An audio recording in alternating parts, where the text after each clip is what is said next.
In the spring of 1944, the Pacific War had reached a pivotal phase. American carrier forces were advancing westward at a pace Japan's strategists had not anticipated. To monitor that movement, the Imperial Japanese Navy positioned a line of submarines across a wide stretch of ocean, not to engage enemy warships directly, but to observe, report, and feed positioning data back to Fleet Command. It was a reasonable plan, grounded in sound doctrine. What made it fail was not any single engagement, but a convergence of systems, a decoded transmission, a specialized weapon, and a crew that had trained until procedures became instinct. This video is presented for historical and educational purposes only. What followed over 12 days in May 1944 would become one of the most studied episodes in naval anti-submarine operations. Not because of dramatic surface action, but because of how thoroughly a single vessel dismantled an entire submarine picket line through the methodical application of intelligence, technology, and coordination. The vessel was USS England. The operational record she established has never been equaled. To understand what England accomplished, it helps to understand the broader situation facing both sides by mid-1944. Japan's carrier aviation had been progressively reduced through attrition across the Coral Sea, Midway, and the Solomons Campaign.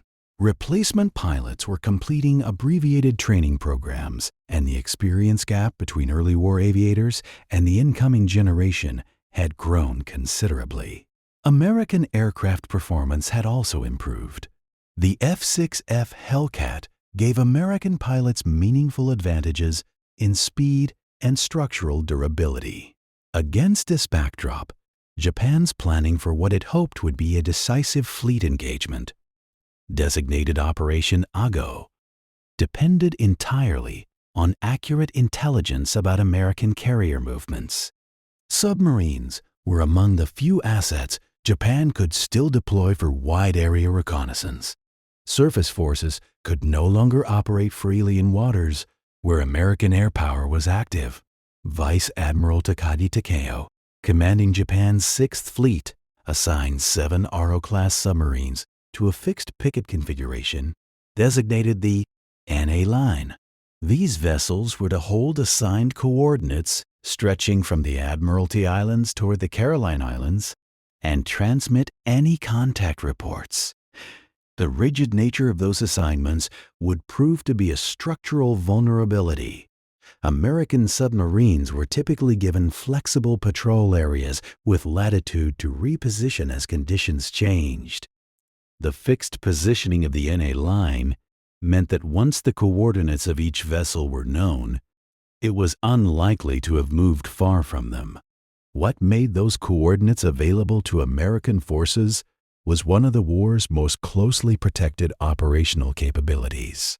The intelligence infrastructure behind England's operations had been assembled over years of sustained work by American cryptanalysts. At a facility in Pearl Harbor, the Fleet Radio Unit Pacific, FRUPAC, had built teams of linguists, mathematicians, and signals analysts who processed intercepted Japanese naval communications continuously.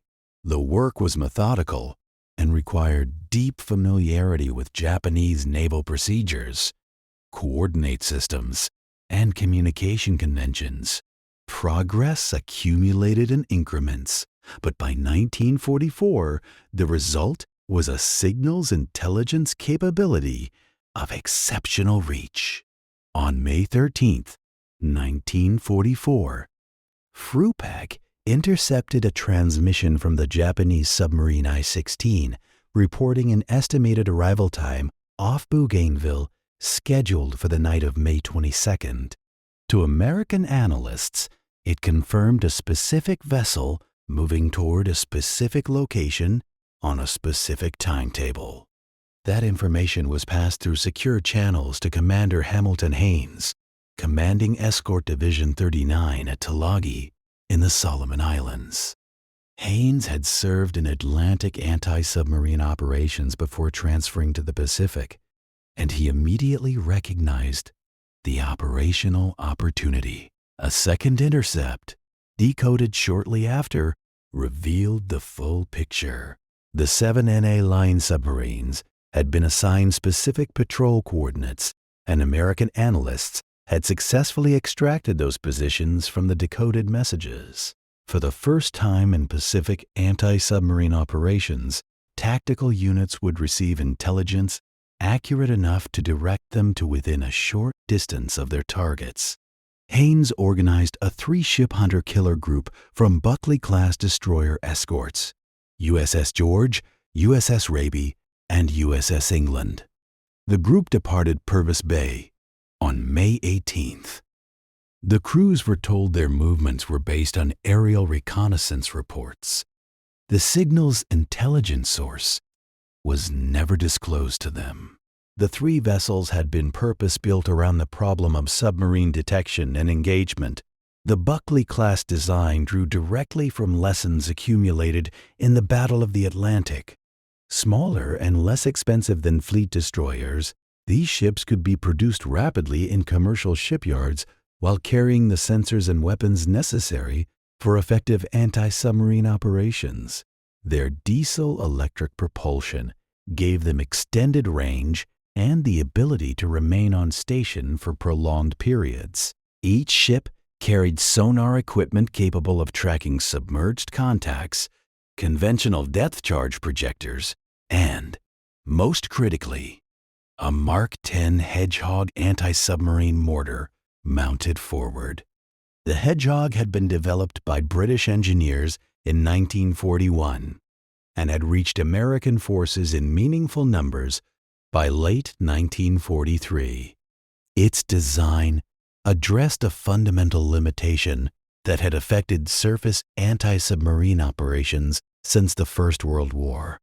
Conventional depth charges detonated at preset depths, regardless of proximity to a target.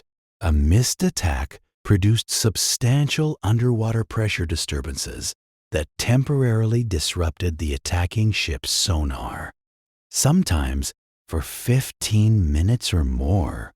During that acoustic recovery window, a submarine could alter course, change depth, and move beyond detection range.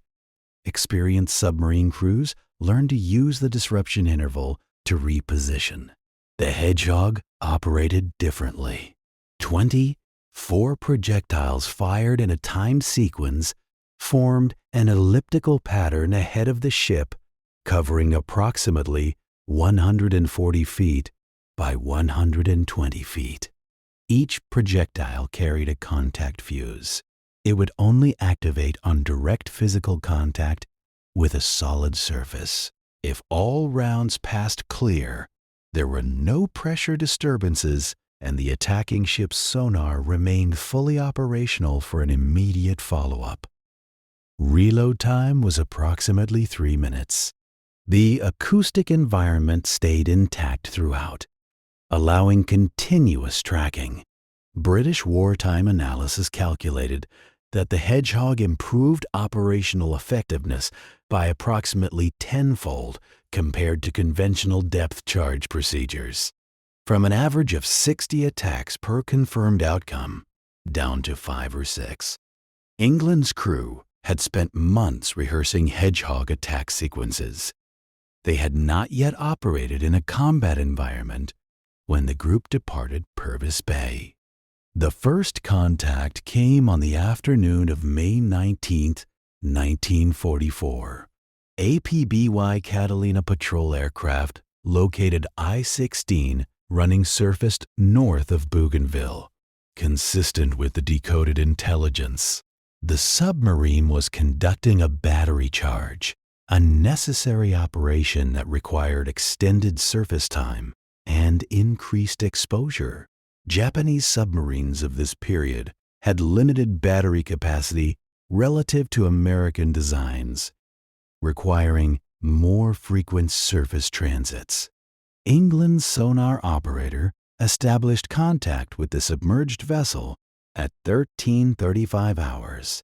I-16 responded with standard evasion procedures, depth changes, course alterations, speed variations.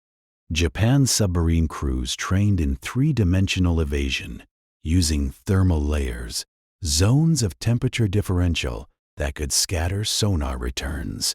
As an additional defensive resource, England conducted 5 approach sequences over approximately 1 hour. The first 2 produced no contact. The third established a partial result that did not remove the vessel from operation. The fourth produced no contact. On the 5th approach, England's crew had identified consistent patterns in I-16's evasion responses. At 14:35 hours, multiple Hedgehog rounds established contact. Surface indicators, including cargo from I-16's supply manifest, confirmed the vessel had been removed from operational status.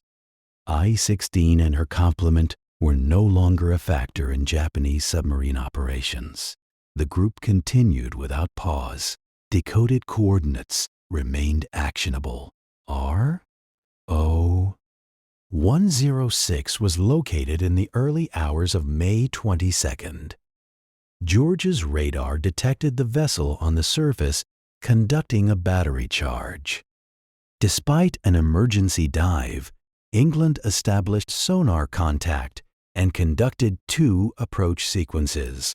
On the second approach, RO-106 reversed course, a maneuver that positioned the vessel directly within the Hedgehog's effective forward arc.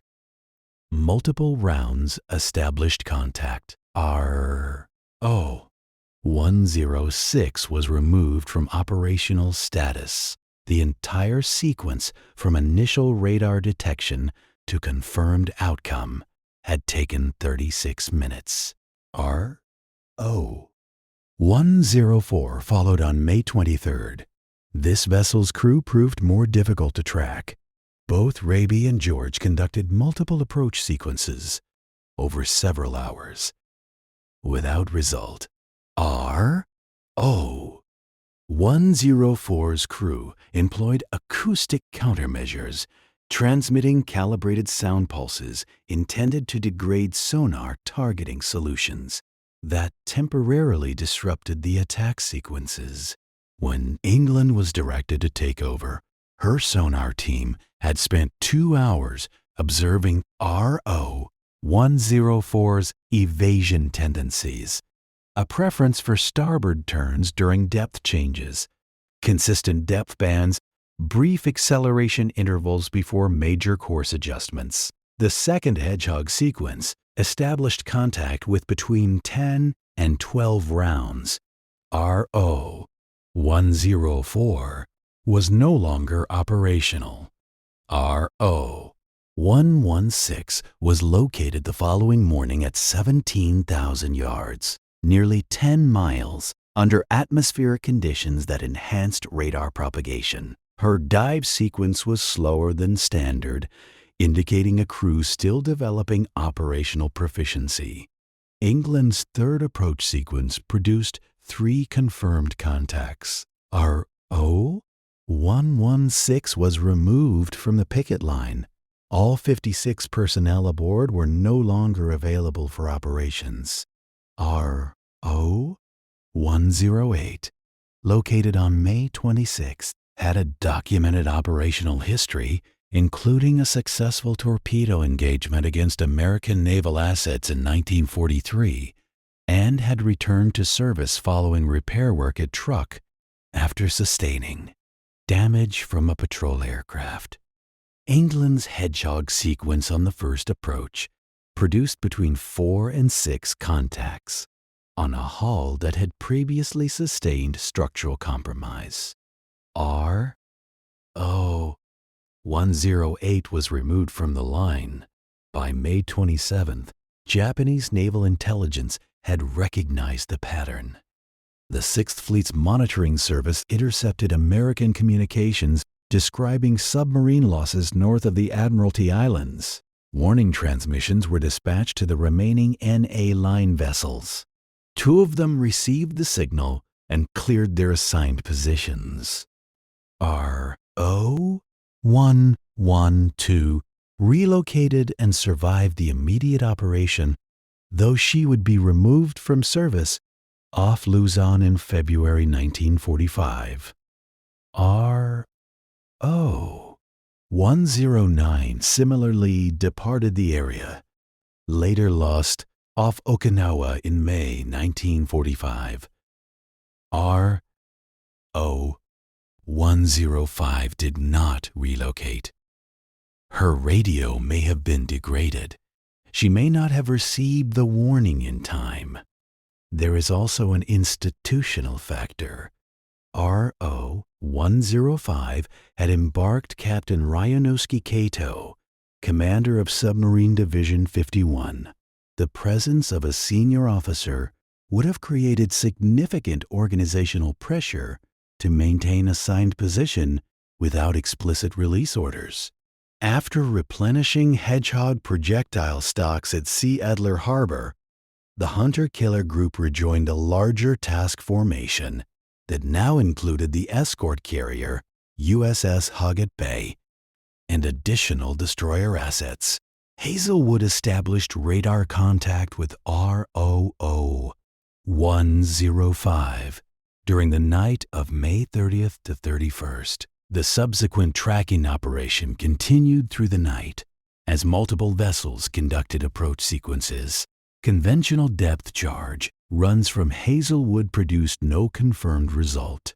George's Hedgehog sequences may have established partial contact without removing the vessel from operation. Raby's sequence was avoided when the submarine executed a late course correction. Commander Haynes transmitted a brief directive to England to take the next sequence. England's crew had been observing RO-105's evasion patterns throughout the night, noting a slight hesitation interval before major turns and consistent preferred depth ranges under pressure.